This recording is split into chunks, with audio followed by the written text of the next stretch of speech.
আপনার আমি যেই ব্যারিস্টারদের যে অ্যাসোসিয়েশন আছে ওখানে যেই ইনের মেম্বার হইতে হয়, আমি মিডল টেম্পলের মেম্বার। মিডল টেম্পল থেকে অলরেডি আপনার ইমেল করে আমার পুরো নামের কনফার্মেশন নিয়ে কনফার্ম করে দিয়ে এসছে যে কোন সালে কোন তারিখে আমার দিয়েছে, এবং তারা আমার সার্টিফিকেটের কপিও দিয়ে দিয়েছে। তো যেটা হয়েছে যে আমরা তো বিভিন্ন কারণে ডাক নামে পরিচিত। আপনি আমাকে যে নামে ডাকলেন, আমি তো সার্টিফিকেটে এই নাম নাই আমার।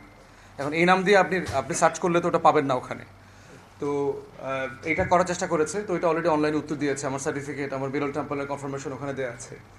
আর বার না করে 11.5 বছর ইংল্যান্ডের কোর্টে প্র্যাকটিস করা, এটা তো বাংলাদেশ না যে একটা ভুয়া আইডি কার্ড দিয়ে আমি ওখানে প্র্যাকটিস করেছি। বাস্তবতাটা এত সহজ হওয়ার কথা না আর কি। প্রথমত হচ্ছে, আগে যেটা করেছেন রেসিপ্রোকাল ট্যারিফ, তো আসলে ট্রাম্প অ্যাডমিনিস্ট্রেশনের একটা বেঞ্চমার্ক পলিসি প্লেস ছিল ইলেকশনের সময়, যেটা সে বারবার বলেছে যে আমেরিকা ফার্স্ট, যে আমরা সারা দুনিয়াতে যে শুল্ক ফ্রি ফ্যাসিলিটি দিচ্ছি এটার মধ্য দিয়ে আমেরিকা হাজার হাজার কোটি টাকা ডলার সে লস করছে, শত শত বিলিয়ন ডলার লস করছে। এইটাকে অ্যাড্রেস করার অংশ হিসাবে সে যেটা বলেছে, রেসিপ্রোকাল ট্যাক্স থিওরিতে এসছে যে আপনি আমার দেশের পণ্যে যত শতাংশ ট্যাক্স দেবেন, আমিও আপনার দেশের পণ্যে অত শতাংশ ট্যাক্স দেব। তো সেই জায়গাতে বাংলাদেশের একটা অ্যাডভান্টেজের জায়গা হচ্ছে, আমার একটা জিএসপি কন্ট্রাক্ট আছে, জিএসপি যেটা আপনার সাসপেন্ড হয়ে আছে গত কয়েক বছর থেকে। আপনার ওই যে শ্রমিক নেতা মারা গেল ঢাকাতে একজন, ওটার বিচারের কারণে। বাট তারপরেও বাংলাদেশ কিন্তু গার্মেন্টসে আরএমজিতে খুব ভালো করেছে, ওখানে এক্সপোর্টের সমস্যা হচ্ছে না। এই বিষয়ে পার্টিকুলারলি পররাষ্ট্র উপদেষ্টা যেটা বলেছে যে আপনার তারা এটা নেগোশিয়েট করছে এবং ধারণা করছে যেহেতু রোহিঙ্গাদের বিষয়ে ইউএস এইডের ফান্ডিংটাকে তারা এক্সেম করেছে, এই বিষয়টা তারা নেগোশিয়েট করবে। আর কিছু কিছু বিষয়ে তারা ইম্পোর্ট এক্সপোর্টের একটা ডিলে যেতে যাচ্ছে, একটা ট্রেড এগ্রিমেন্টের মতো। যেমন আমাদের প্রচুর তুলা আনতে হয়, তো তুলাটা ধরেন আমরা ম্যাক্সিমাম আনি হচ্ছে $2 to 3 বিলিয়ন তুলা আনি হচ্ছে আপনার ভারত থেকে। বাংলাদেশ সরকার এখন চিন্তা করছে যেহেতু আমেরিকার তুলার মান ভালো, আর আমাদের যেহেতু গার্মেন্টসের ফাইন ফিনিশ প্রোডাক্টটা ওখানে চলে যায়, তাহলে আমি তুলাটা কেন আমেরিকা থেকে আনবো না? আমেরিকা থেকে আনলে যেটা হচ্ছে, আমার এই যে ট্যাক্স বার্ডেনটা কমে যাচ্ছে আর কি। দ্বিতীয়ত হচ্ছে যে আমাদের তেল গ্যাস যেটা আনতে হয়, সেটা মিডল ইস্টের থেকেও আপনার আমেরিকান বেশ কিছু কোম্পানি আরও সস্তা ট্যারিফ অফার করছে। তো বাংলাদেশ সরকার জ্বালানির ক্ষেত্রেও এখন এটা বিবেচনা করছে যে আমরা জ্বালানিটা ওখান থেকে আনতে পারি কিনা। ওখান থেকে আনলে যেটা হবে, আপনি যদি কম ট্যারিফে আনেন, সেও আপনার ওই ট্যারিফটা আবার এখানে কমাই দিয়ে আপনার এই বার্গেনটা বাংলাদেশ সরকার করছে এবং রাইটলি করছে। এবং ইতিমধ্যে দেখেছেন যে আগস্টের পর থেকে যে Indian propaganda machine, disinformation, misinformation campaign যেটা চলছিল, তার প্রেক্ষিতে সম্পর্ক ভালো না এরকম একটা ব্যাপার আসছিল। কিন্তু 26শে মার্চকে কেন্দ্র করে কিন্তু Trump administration, white house, state department সবাই কিন্তু শুভেচ্ছা বার্তা দিয়েছে, ঈদ উপলক্ষে শুভেচ্ছা বার্তা দিয়েছে। তো এটা একটা ভালো সাইন যে ইউনুস সরকারের সাথে হোয়াইট হাউসের সম্পর্ক আগের থেকে বাড়ছে। স্টেট ডিপার্টমেন্ট আপনার যখন বেইজিংয়ে যাচ্ছে, প্রফেসর ইউনুস সেদিনও কিন্তু বার্তা দিয়েছে যে ইন্ডো প্যাসিফিকে বাংলাদেশের সাথে তাদের সম্পর্ক আগের মতো আছে এবং তারা এটাকে আরও কীভাবে এগিয়ে নিয়ে যাবে। তো সেখানে আমরা বোধ করছি যে রেসিপ্রোকাল ট্যারিফের ব্যাপারটা অনেক জায়গায় আরোপ করে কিন্তু আবার সরকার সাসপেন্ডও করেছে। মেক্সিকোতে সাসপেন্ড করেছে, দক্ষিণ আমেরিকার অনেক দেশ সাসপেন্ড করেছে, ইউরোপে অনেক জায়গায় সাসপেন্ড করার আলোচনা চলছে। তো বাংলাদেশ সরকার ইতিমধ্যে যে উদ্যোগ নিয়েছে, আমরা আশাবাদী যে এটা একটা ট্রেড ভলিউমের এগ্রিমেন্টের মধ্য দিয়ে এটা একটা সহনীয় জায়গায় চলে আসবে আমাদের দুই দেশের স্বার্থে। ওয়ারেন্ট টেররের সময় তো আমরা এই পুরো ডিসকোর্স এবং এই কনভারসেশনটা দেখছি আসলে, এবং আমরা বহুদিন থেকে জানতাম যে এটার বাস্তবতাটার থেকে অনেক বেশি এটার অপপ্রচার হচ্ছে। এবং সারা দুনিয়াতেই আমেরিকার নেটো লেড যে ওয়ারেন্ট টেররের ডিসকোর্স ছিল, সেখানে সারা দুনিয়াতে আপনার প্রচুর গোয়েন্দা সংস্থাকে দিয়ে আমেরিকার ফান্ডিংয়ে এরকম সংস্থা সন্ত্রাসী গোষ্ঠী তৈরি করা হয়েছে। এটা একটা আমেরিকার ন্যারেটিভের অংশ। আপনাদের মনে থাকার কথা, যারা old enough to remember the Soviet union politics ছিল কোল্ড ওয়ারের, সারা দুনিয়াতে দেখবেন যে কোল্ড ওয়ারের একটা অ্যান্টি কমিউনিস্ট একটা মুভমেন্ট ছিল সারা দুনিয়াতে।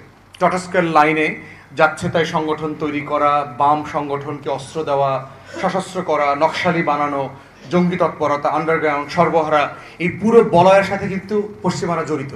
নকশালি আন্দোলন বলেন আর সর্বহারাদের অস্ত্র দেওয়া বলেন, অস্ত্রের এই পলিটিক্সটা কিন্তু বামপন্থীদেরকে পশ্চিমারা দিয়েছে কেন? এই ফলস বামপন্থী সংগঠনগুলো তৈরি করবার মধ্য দিয়ে যেটা করেছে, তারা লেফট পলিটিক্সটাকে আন্ডারমাইন করেছে।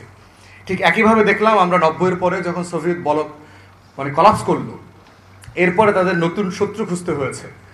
আপনার সেই Huntington theory, clash of civilization, Francis ফুকুয়ামার এন্ড অফ হিস্ট্রি, এই নতুন নতুন থিওরি ভিত্তি করে আমেরিকা তখন নতুন শত্রু বের করেছে, সেটা হচ্ছে মুসলমানদেরকে তারা শত্রু বানাবে। এবং জেনারেল ম্যাকক্লেস্কি পেন্টাগনের খুব সিনিয়র জেনারেল ছিলেন আপনার 9/11-এর ঘটনার আগেই তার একটা ইন্টারভিউ আছে যে তখনও টুইন টাওয়ারে বোমা অথবা এই বিল্ডিং ধসে যায় নাই, কিন্তু পেন্টাগন স্টেট ডিপার্টমেন্ট মিলে সিদ্ধান্ত নিয়েছে 7টা মুসলিম কান্ট্রি ধ্বংস করে দিবে, একদম বুলডোজ করে দিবে। এবং যেই যেই দেশগুলো এখন বুলডোজ হয়ে গেছে, Syria, Lebanon, Libya, Palestine, Iran, Iraq, তারপরে তিউনিসিয়া, সুদান, প্রত্যেকটা দেশ 9/11 ঘটার আগেই তাদের তালিকাভুক্ত ছিল এবং এটা অলরেডি এক্সপোজ ছিল। তাহলে বাকি কাজগুলো কেন করতে হয়েছে? বাকি কাজগুলো করতে হয়েছে প্রিটেক্সট তৈরি করবার জন্য।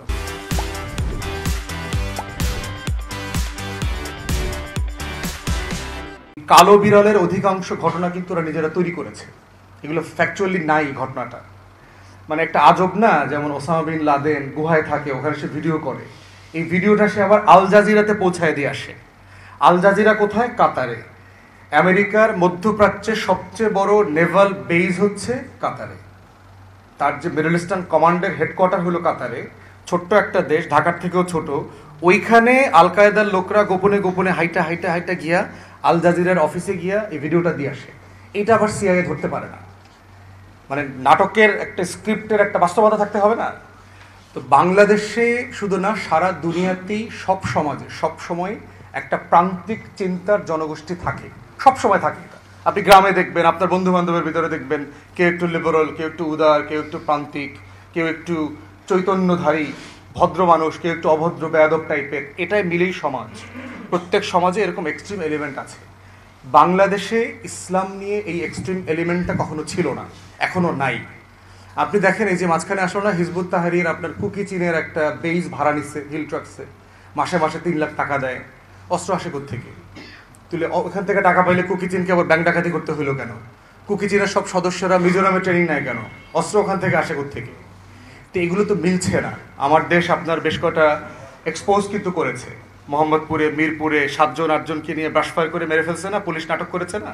এদেরকে আগে গ্রেফতার করাইছে, দাড়ি চুল বড় করাইছে, কালো পতাকা বান্ধাইছে, বড় জুব্বা পরাইছে, জুব্বা পরায় সেখানে নিয়ে এরপরে খুল করছে একদম ঠান্ডা মাথায়। বাংলাদেশের চিন্তায় প্রান্তিক জনগোষ্ঠী নাই, তার আছে, কিন্তু এটা একেবারে জঙ্গি, দেশকে নার্ভাস করে দেবে, এটা করবে সেটা করবে, এটা না। বর্তমানে নিউ ইয়র্ক টাইমসে যে মাইকেল রুবিনের যে লেখাটা আসছে, এই রুবিন হচ্ছে আগে থেকেই পরিচিত আপনার ইন্ডিয়ান লবির একজন রাইটার, জায়নিস্ট লবিতে কাজ করে। সে বিভিন্ন জায়গা থেকে টাকা নিয়ে এই লেখাজোখাগুলো করে, নতুন না। এই রুবিনের সাথে আমরা বহু বছর থেকে পরিণত। আমরা যারা 20 বছর থেকে ওয়ার অন টেররের উপরে লেখাপড়া করছি, আমরা দেখেছি এই রুবিনের লেখা ওয়াশিংটন পোস্টে, ওয়াশিংটন টাইমসে, নিউ ইয়র্ক পোস্টে, বিভিন্ন জায়গাতে লেখাগুলো আসছে। এইটা দিয়ে যেটা বলার চেষ্টা করা হচ্ছে যে ইউরোপ সরকারকে আন্ডারমাইন করার যে একটা, পার্টিকুলারলি কেন করা হয়েছে আপনারা দেখেছেন যে হেফাজত ঘোষণা করেছে আগামী মে মাসের 3-4 তারিখে, 5 তারিখে তারা ঢাকাতে একটা সমাবেশ করবে তাদের বিচারের দাবিতে। শাপলা চত্বরে গণহত্যার প্রতিবাদে তারা একটা মহাসমাবেশ করবে তাদের বিচারের জন্য। এই প্রপাগান্ডা মেশিন যারা আগস্ট মাসের পর থেকে বাংলাদেশে অস্থির করা, বাংলাদেশের সুনাম নষ্ট করা, দুনিয়াতে হেয় করবার চেষ্টা করছে, তারা বোধ করছে এখনই একটা মোক্ষম সময় এই রকম কিছু ক্যাম্পেইন করা। এবং আমি আশ্চর্য হব না যদি আগামী 1 মাসখানেকের ভিতরে আপনারা কিছু সন্ত্রাসী কর্মকাণ্ড দেখেন। দেখবেন ওইখানে 2টা বোম ফুটছে, একটা দাড়িওয়ালা লোক, একটা টুপিওয়ালা লোককে গ্রেফতার করা হয়েছে, অমুক মাদ্রাসায় সে পড়ে, এইরকম একটা কালো কলেমা পতাকাধারী একটা পাগড়ি পরা ছিল। এই নাটক আমরা সারা দুনিয়াতে দেখে আসছি অলরেডি গত 20-22 বছর থেকে। এইরকম 1, 2, 4টা নাটক আগামী মাসখানেকের ভিতরে মঞ্চস্থ হইতে পারে। মঞ্চস্থ হইলে যেটা হবে, তখন আপনি ওই যে মাইকেল রুবিনের লেখা আর 3-4-5 তারিখ মে মাসের হেফাজতের মহাসমাবেশকে একসাথে ট্যাগ করে বাংলাদেশে জঙ্গি উত্থান হচ্ছে, ভারতের নিরাপত্তা হুমকির মধ্যে পড়েছে, অতএব ওয়াশিংটন এবং পশ্চিমা বন্ধুদের এখানে ইন্টারফেয়ার করা দরকার। এই যে ওয়ার অন টেররের বয়ানটা, এই বয়ানটাকে আবার রিইনস্টেট করবে তারা, এইটার একটা আশঙ্কা আমি করছি। তো সেই ক্ষেত্রে আপনারা যারা বোদ্ধা জনগোষ্ঠী আছেন রাষ্ট্রের, যার যার জায়গা থেকে, আপনাদের জায়গা থেকে আলাপ তোলা দরকার। আপনারা দয়া করে ওলামায়ে কেরামদেরকে একসাথে করেন। আপনাদের এখানে বরিশাল বিভাগে অনেক বড় বড় ওলামায়ে কেরাম, পীর সাহেবরা আছেন, মাশায়েখরা আছেন, কায়েদ সাহেব হুজুর, নেসারিয়া মাদ্রাসার ওলামায়ে কেরামরা আছেন, সারসিনা আছে, চরমনাই আছে, এরকম যারা যারা বড় বড় ওলামায়ে কেরামরা আছেন, তাদের সাথে একত্রিত হওয়া দরকার, মত বিনিময় করা দরকার। যার যার জায়গা থেকে আমাদের এই লড়াইটা করতে হবে, যেন আমরা কালেকটিভলি কোনো ফাঁদে না পড়ি। আমার রাষ্ট্র, আমার সমাজ, আমার ধর্ম, আমার মূল্যবোধ, আমাদের যে একসাথে বেঁচে থাকার যে শত শত বছরের ঐতিহ্য এটা কোনোভাবে প্রশ্নবিদ্ধ না হয় এবং সরকারের অস্তিত্ব হুমকির মধ্যে না পড়ে। দেশ অস্থিতিশীল হলে আমাদের কারো জন্য লাভ হবে না।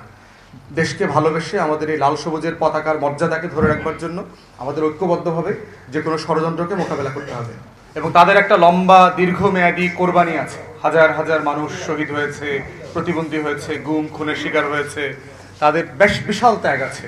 বিএনপি, ছাত্রদল, যুবদল, শিবির, জামাত, হেফাজত, বিরোধী দলের যারাই বাম যারা রাজনীতি করেছে, রাষ্ট্র সংস্কার আন্দোলন, ইসলামী আন্দোলন বাংলাদেশ, এদের সবার একটা বড় মোটা দাগে অবদান আছে এখানে। দ্বিতীয় হচ্ছে আপনার গত বছরের জুন জুলাই আগস্টে যেটা করেছে যে বাংলাদেশের এই আন্দোলনের আকাশে নতুন এক দল নক্ষত্র এসে হাজির হয়েছে। তারা হচ্ছে আমাদের তরুণরা, আমাদের যুবকরা, আমাদের ছাত্রছাত্রীরা, শিক্ষার্থীরা এবং বৈষম্য বিরোধী ছাত্র আন্দোলন, তারপরে নাগরিক কমিটি যেগুলো হয়েছে তাদের ছেলেমেয়েরা জুন জুলাই আগস্টে একটা বড় আন্দোলন ত্যাগ করেছে। 1400 ছেলে মেয়ে, সাধারণ মানুষ, সিপাহী, জনতা, বিভিন্ন ফোর্সের অফিসাররা, জুনিয়র অফিসাররা, পার্টিকুলারলি সশস্ত্র বাহিনীর, তারা ঐতিহাসিক ভূমিকা পালন করেছে এই আন্দোলনটাকে। তাহলে এই দুইটা অংশীজনের দুইটা ভিন্ন ভিন্ন ধরনের দাবি আছে। রাজনৈতিক দলগুলো 16-17 বছর ধরে বারবার বলে আসছে যে আমি ভোট চাই, নির্বাচন চাই, গণতন্ত্র চাই। কিন্তু আপনি তরুণদের আকাঙ্ক্ষাগুলো যদি পড়েন, দেয়ালে দেয়ালে, বরিশালের দেয়াল লেখনগুলো আমি পড়েছি, দেয়ালে দেয়ালে যদি পড়েন আপনি দেখবেন ওখানে অবিলম্বে নির্বাচন দাও এই কথাটা বলা নাই।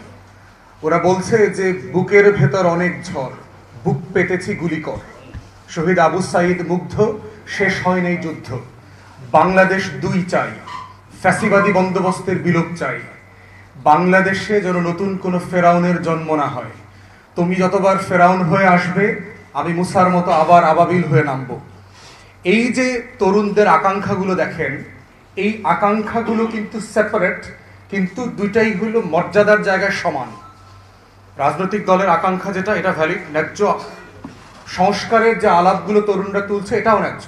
এবং মাথায় রাখতে হবে যে বাংলাদেশের এখন 65% জনগোষ্ঠীর বয়স হচ্ছে 35-40-এর নিচে এবং যারা কোনোদিন ভোট দেন নাই। আবার রাজনৈতিক দলগুলোর একটা বিশাল জনসংখ্যার যে সমর্থন এটা আছে। এই জন্য হচ্ছে যে আমি বোধ করি যে বাংলাদেশের অন্তর্বর্তীকালীন সরকার হচ্ছে একটা গণ অভ্যুত্থানের সরকার এবং বাংলাদেশের ইতিহাসে কোনো সরকার এত পরিমাণ জনসমর্থন, জনমত নিয়ে কোনোদিন আবির্ভূত হন নাই। এবং পারহাপস আমার দৃষ্টিতে শহীদ প্রেসিডেন্ট জিয়াউর রহমানের ওই 3-3.5 বছরের এপিসোডের পরে সবচেয়ে সফল গভর্নেন্সের এপিসোড হবে হচ্ছে প্রফেসর ইউনূসের এপিসোড। অর্থাৎ এটা একান্তই আমার ব্যক্তিগত মতামত আর কি, যে প্রেসিডেন্ট জিয়াউর রহমানের পরে প্রফেসর ইউনূস সম্ভবত স্টেটসম্যানশিপের জায়গায় সবচেয়ে বেশি এগিয়ে যাচ্ছে এবং এটা সময়ের উপর ডিপেন্ড করবে। সে যদি সবার ঐক্যমতের ভিত্তিতে 2-3-4 বছর থাকতে পারে, বাংলাদেশটা আসলেই যে মালয়েশিয়া হওয়ার অথবা সিঙ্গাপুর হওয়ার, একটা দক্ষিণ কোরিয়া হওয়ার যে আকাঙ্ক্ষা আমাদের মধ্যে গত 5 দশক ধরে ছিল, সেই আকাঙ্ক্ষার পথে আমরা অনেক দূর এগিয়ে যাব। তো সেই জায়গাতে আপনার সংস্কার, বিচার, নির্বাচন এর কোনোটাকে আমি একটার সাথে আর একটা সাংঘর্ষিক মনে করি না। এর পুরোটা মিলেই হচ্ছে অন্তর্বর্তীকালীন সরকার, এর পুরোটা মিলেই হচ্ছে আমার 71-এর মুক্তির লড়াই, এর পুরোটা মিলেই হচ্ছে আমার 24-এর গণ অভ্যুত্থান। বাট এই প্রত্যেকটা কাজ করতে হবে ঐক্যমতের উপর ভিত্তি করে। একটা সত্য জিনিস, একটা হক জিনিসও চাপিয়ে দিলে জাতি মেনে নেয় না। এই জন্যই হচ্ছে প্রফেসর ইউনূস কারেক্টলি আমাদের পরামর্শের উপর ভিত্তি করে একটা কনসেনসাস কমিশন করেছেন, ঐক্যমতের কমিশন করেছেন, যারা রাজনৈতিক দলগুলোর সাথে বসছে, কথা বলছে, পরামর্শ নিচ্ছে, দিচ্ছে এবং একটা ঐক্যমতের উপর ভিত্তি করে সংস্কার, আমরাও দাবি করছি সংস্কার, বিচার এবং নির্বাচনের একটা সম্মিলিত রোডম্যাপ আপনি ঘোষণা করেন। যেই রোডম্যাপটা নিয়ে আমরা সবাই মিলে কিভাবে সাহায্য করা যায়, একসাথে কাজ করা যায় এবং দেশটাকে এগিয়ে নিয়ে যাওয়া যায়। এবং ইতিমধ্যে আপনারা দেখেছেন যে ঐক্যমতের কমিশনের আমাদের রাজনৈতিক দলগুলোকে তারা চিঠি দিয়েছে, স্প্রেডশিট দিয়েছে 166টা প্রশ্ন দিয়ে বিভিন্ন সংস্কারের ব্যাপারে রাজনৈতিক দলগুলোর মতামত কি এবং সেটার বাস্তবায়নের প্রক্রিয়া কি হবে। ইতিমধ্যে মিটিং হয়েছে, 7 তারিখে একটা ফরমাল মিটিং আছে এই প্রস্তাবনার উপরে ভিত্তি করে আমাদের দলের সাথে। তো সেখানে আমরা আমাদের অবস্থান তুলে ধরবো যে আমরা অন্তর্বর্তীকালীন সরকারের কাছ থেকে যে একটা সম্মিলিত রোডম্যাপ চাই সংস্কার, বিচার এবং নির্বাচনের ব্যাপারটাতে, যেটা ঐক্যমতের ভিত্তিতে যেন একমত হওয়া যায়। তাই আমার পজিশনটা হচ্ছে এটাকে একটার সাথে আমি আর একটা আকপর করা দেখি না। নির্বাচনটা ইটসেলফ একটা সংস্কার, সংস্কারটা মানেই হলো নির্বাচন, বিচারটা ইটসেলফ একটা সংস্কার, আবার বিচার হলেই সুষ্ঠু নির্বাচন হবে। সুষ্ঠু নির্বাচনের শর্ত হচ্ছে 1400 শহীদের বিচার করতে হবে। তাহলে প্রত্যেকটা হচ্ছে ইন্টারটুইন্ড এবং কানেক্টেড। এই প্রত্যেকটা জিনিসের কোনোটাকে ছোট করা, হেয় করা, অমুক বলছে বলে দাম বেশি, অমুক বলেছে বলে তাকে হেয় করতে হবে, আমরা এইভাবে বিষয়টাকে দেখি না। আমরা দেখি এর প্রত্যেকটাই বাংলাদেশকে ধারণ করে। এই প্রত্যেকটা দাবির ভিতরে আমি লাল সবুজের পতাকাকে দেখি, এবং যা কিছুর ভিতরে আমি লাল সবুজের পতাকাকে দেখি ওটাই আমার, আমি ওটাকে ওন করি। এর পুরোটাই বাংলাদেশ, এবং সেভাবেই আমরা আমাদের দেশকে এগিয়ে নিয়ে যাবো ইনশাআল্লাহ।